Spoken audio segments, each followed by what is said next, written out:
क्यों परेशान है? परेशानी जीवन का ही एक क्रम है और कहीं ना कहीं सभी लोग परेशान रहते हैं। कोई अपने रिजल्ट को देख के परेशान है, कोई आने वाले एग्ज़ाम की तैयारी को लेके परेशान है, तो कोई और किसी कारण से परेशान हो सकता है। परेशानी सभी के जीवन में है और परेशानी से हमें भागना नहीं चाहिए। हमें अपने पूरे मनोबल के साथ अपने लक्ष्य की तरफ अग्रसर रहना चाहिए। हमारा जीवन जो है वो एक उद्देश्य सहित होना चाहिए, उसका एक लक्ष्य होना चाहिए और हमें लक्ष्य के प्रति अग्रसर रहना चाहिए।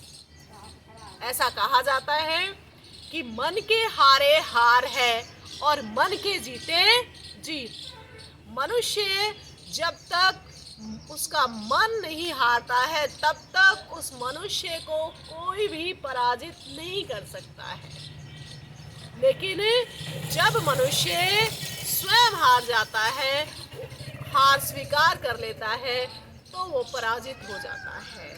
हारता वो नहीं है जो रेस में दौड़ के हारता है, हारता वो है जो रेस में दौड़ने से पहले ही हार मान लेता है और उसके डर से रेस में भाग ही नहीं लेता है।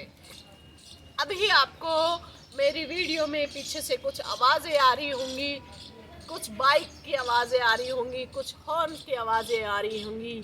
ये सभी जीवन का एक प्रतीक है कि जीवन जो है निरंतर चलता रहता है और मनुष्य का जीवन किसी भी परेशानी से नहीं रुकने वाला होता है।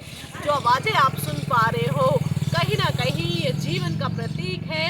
हमें अपने लक्ष्य के प्रति अग्रसर रहना चाहिए। आप देखते हो जहाँ मैं बैठी हुई हूँ, हरी भरी पत्तियाँ आपको दिखाई दे रही होंगी। ये हमेशा हरी नहीं रहती हैं, ये पत्तियाँ भी सूख जाती हैं, ये पत्तियाँ भी मुरझा जाती हैं, लेकिन प्रकृति का भी नियम है, जो मुरझाता है वो फिर से हरा होता है, जो हारता है वो फिर से जीतता है। और हमें अपने जीवन को लक्ष्यबद्ध करके अपनी तैयारी में एकजुट रहना चाहिए। हमारी आगामी जितनी भी परीक्षाएं हैं, चाहे वो जीवन की परीक्षाएं हैं, चाहे वो किसी कॉम्पिटिटिव एग्ज़ाम है को हमें क्रैक करना है, हमें सबके प्रति लगनशील रहना है। और इसी तरह से जैसे आपको निरंतर मेरे वीडियो में बाहर की आवाज़ें सुनाई दे रही हैं, जीवन निरंतर बढ़ रहा है, प्रोग्रेस निरंतर हो रही है, कोई आ रहा है कोई जा रहा है। इसी तरह से इन सब चीज़ों को इग्नोर करते हुए अपने जीवन के पथ पर हमें अग्रसर रहना चाहिए, क्योंकि ये संसार जो है वो चढ़ते सूर्य को सलाम करता है, यहाँ गिरते हुए वस्तुओं को कोई भी सलाम नहीं करने वाला है। लोग उनसे दूर बचकर रहना शुरू कर देते हैं। हमें प्रकृति से सीख लेनी चाहिए, हमें इन पेड़ पौधों से सीख लेनी चाहिए कि जिस प्रकार ये अपने जीवन में ऊर्जा का संचार करते हैं, बार बार इस प्रकृति में स्थिर बने रहते हैं, उसी प्रकार हमें भी स्थिर बना रहना है। अपने मन को सकारात्मक ऊर्जा से भरना है और सकारात्मक रहते हुए अपने लक्ष्य की प्राप्ति करनी है, क्योंकि जब तक हम अपने लक्ष्य के प्रति अग्रसर नहीं होंगे, जब तक हमारा ध्यान एक ही चीज़ पर नहीं होगा, तब तक हमें कोई भी व्यक्ति असफल कर सकता है।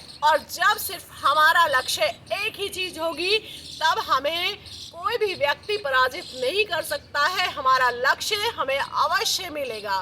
तो आप सभी फिर से दृढ़ हो जाइए और एक लक्ष्य के प्रति अग्रसर रहिए, अपना एक ही एम बनाइए और जितनी भी मुसीबतें आपको दिखाई देती हैं उन सब को एक तरफ रखिए, क्योंकि ये मुसीबतें परमानेंट नहीं हैं। जब आपको सक्सेस मिलेगी तब सभी लोग आपको सलाम करेंगे और उसी सलामी के लिए, उसी भावना के लिए आप प्रयास कीजिए, क्योंकि प्रयास ही जीवन का लक्ष्य है।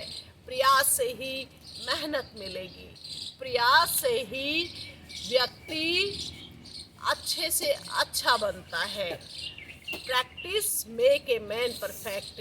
तो हार नहीं माननी है, एक बार ही ऐसी प्रयास कीजिए कि इसे अंतिम लक्ष्य मान के चलिए और ऐसा प्रयास कीजिए कि दोबारा से आपको उसके बारे में सोचकर कभी पछतावा नहीं करना पड़े। और मैं फिर से वही बात कहूँगी कि मन के हारे हार है और मन के जीते जीत।